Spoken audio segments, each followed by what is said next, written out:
বন্ধুসকল স্বাগতম জনাইছোঁ বৰা ৰিচাৰ্চ চেণ্টাৰলৈ। বৰা ৰিচাৰ্চ চেণ্টাৰে আজি আপোনালোকৰ বাবে লৈ আহিছে এটা নতুন ভিডিঅ'। আজিৰ ভিডিঅ'ৰ টপিকটো হৈছে BEdৰ ওপৰত, অৰ্থাৎ যিসকল ল'ৰা ছোৱালীয়ে BEd কৰিব বিচাৰে তেওঁলোকৰ বাবে অতি গুৰুত্বপূৰ্ণ। BEd হৈছে এনেকুৱা এটা প্ৰগ্ৰামৰ যিটো থ্ৰু দি পেলাই আপোনালোকে টিচাৰ হ'ব পাৰিব, অৰ্থাৎ 6ৰ পৰা 10 বা 12লৈকেও টিচাৰ হোৱাৰ সুবিধা লাভ কৰিব পাৰি। BEd পাছ কৰিলে আপোনালোকে আসাম টেটৰ দৰে কম্পিটিটিভ এক্সামিনেশ্যনত অৱতীৰ্ণ হ'ব পাৰিব, মানে তাত পাৰ্টিচিপেট কৰিব পাৰিব আৰু সুখ্যাতিৰে নম্বৰসমূহ পাই উত্তীৰ্ণ হ'ব পাৰিব। BEdৰ থ্ৰু দি পেলাই বিভিন্ন ধৰণৰ সা সুবিধা আপোনালোকে অৰ্জন কৰিব পাৰে। ইয়াৰ উপৰি বিভিন্ন ধৰণৰ চৰকাৰী বা বেচৰকাৰী শিক্ষানুষ্ঠানত আপোনালোকে টিচাৰ পষ্টৰ বাবে এপ্লাই কৰিব পাৰে।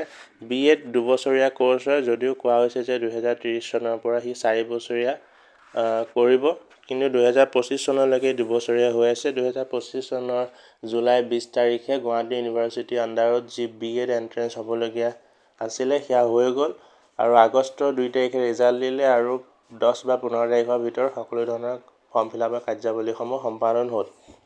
এতিয়া 2026 চনৰ জুলাই মাহত গুৱাহাটী বিশ্ববিদ্যালয়ৰ আণ্ডাৰত BEd এণ্ট্ৰেঞ্চ হোৱাৰ সম্ভাৱনা আছে।